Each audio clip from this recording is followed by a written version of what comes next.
கனவா தொக்கு செய்ய போகிறோம். கனவா தொக்குக்கு இப்படி அடுப்பை பற்ற வச்சுட்டு அப்படியே வெறும் கனவாயை தண்ணி ஊற்றக்கூடாது, இதே தண்ணியில் குக் ஆகும். ஸோ இது வந்து நாகர்கோவில் ஸ்டைல் கனவாய். இது வாஷ் பண்ண கனவா அப்படியே போட்டு ஹீட்டில் வேக வைக்கிறோம். அதுலேயே தண்ணி விடும். ஸோ தண்ணி ஆட் பண்ணாமல் இப்படியே வேக வைக்கிறோம். ஒரு 5 மினிட்ஸில் வெந்துடும். அப்புறமா பீஸ் போட்டு அதை வந்து மசாலா ஏற்றி ஃப்ரை பண்ணுறோம். கனவா ஒரு 3 மினிட்ஸ் ஆகியாச்சு. இந்த மாதிரி கண்டிஷனில் வெந்துட்டுருக்குது. இன்னும் ஒரு 5 மினிட்ஸ் ஆகும்.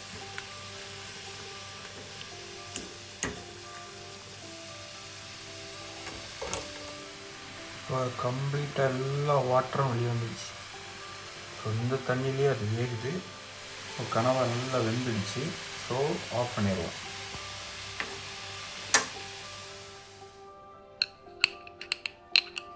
தேங்காயில் வந்து ஒரு 1/2 ஸ்பூன் ஜீரகம் போடணும்.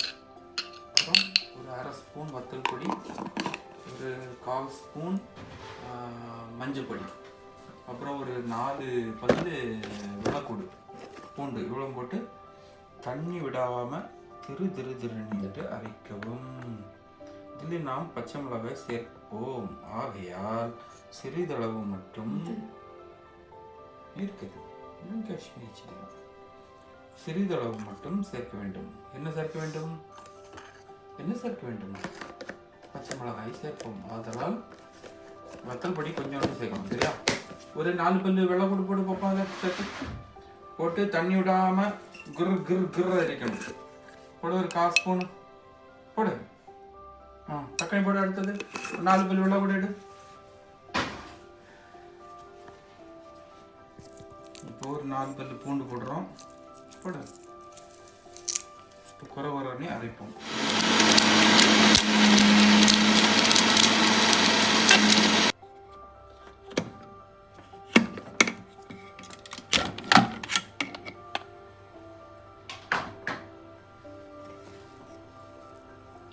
அற்புதம் அற்புதம்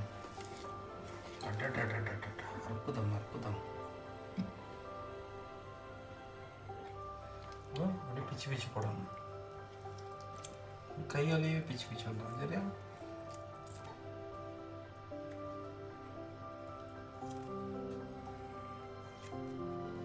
நல்லா வெந்த பிறகு உனக்கு ஈஸியாக அப்படி பிச்சுக்கலாம்.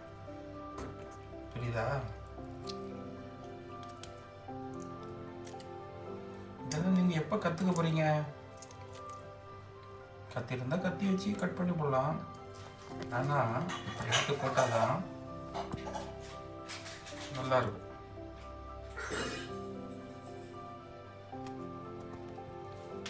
அப்புறம் இந்த மாதிரி குட்டி குட்டியாக பிச்சு போடணும்.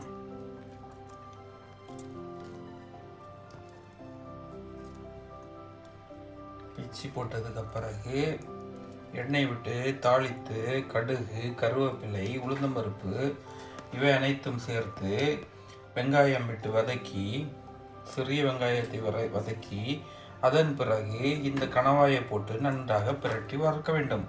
அதன் பிறகு அரைத்து வைத்த தேங்காய் துருவலை அந்த மசாலாவை இதனுடன் சேர்த்து நன்கு கிளறி எடுத்தால் ஒரு சுவையான கணவாய் தொக்கு ரெடி. சரியா?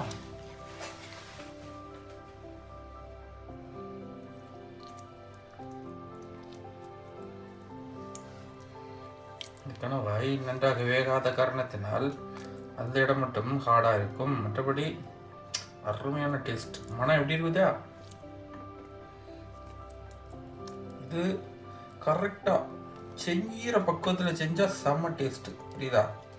சும்மா தக்காளியும் அதையும் வதக்கி இதையும் சேர்த்து 3 பொடியை போட்டு இறக்குறோம்னா அந்த டேஸ்ட் வராது. இது ஒரு பக்குவம் இருக்குது. இது வந்து பார்த்தீங்கன்னா கிட்டத்தட்ட ஒரு மட்டன் சிக்கன் ஒரு மீட்டு. இது பார்த்தீங்கன்னா டேஸ்ட் அப்படியே ஒரு மட்டனுடைய டேஸ்ட் வரும் பேர் கடைசியில் செஞ்சு முடிக்கச்சில். ஓகேவா?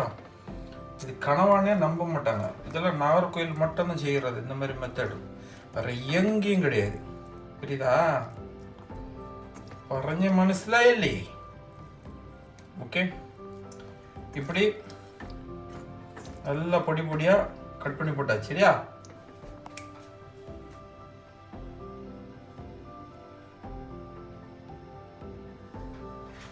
கொஞ்சம் ஆயில் போட்டுட்டு கடுகு,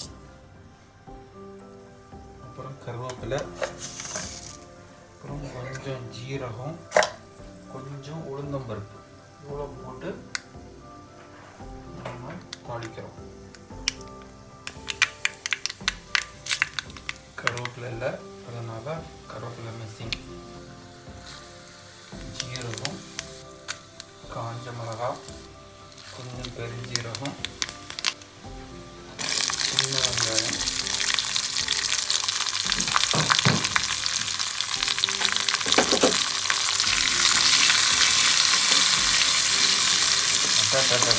மனம் செம.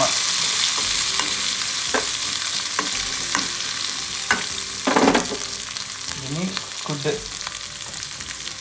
இந்த கணவாயை வந்து சேர்க்குறோம். எல்லா மனைவிமார்களும் கற்றுக்கோங்க. இது கொஞ்சம் ரொம்ப நேரம் இந்த மாதிரி வதக்கணும். இனி அரைச்சி வச்ச தேங்காய் சேர்க்கணும், உப்பு சேர்க்கணும்.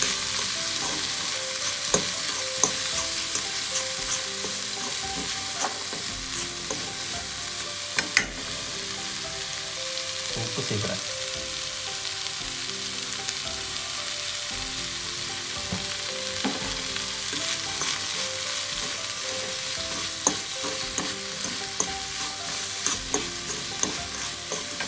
நம்ம ஒரு ட்ராப் தண்ணி கூட சேர்க்காம செய்கிறோம். அதான் மேஜிக். அப்போ தான் டேஸ்ட் இருக்கும். இப்போது அரைச்சி வச்ச அந்த தேங்காய், மஞ்சள், வெள்ளைப்பூண்டு துருவலை சேர்த்துக்கிறோம். நல்லா வதங்கி கொடுக்கணும். வதங்கு.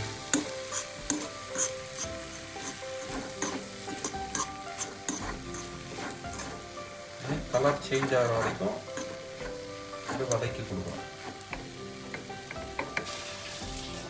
இப்போது இந்த கண்டிஷனில் வந்தாச்சு. ஒரு 5 நிமிஷம் இது வறுத்து கொடுத்துருப்போம். இனி ஒரு தக்காளி, சின்ன பீஸ் தக்காளி கட் பண்ணி அதை போடுறோம். தக்காளி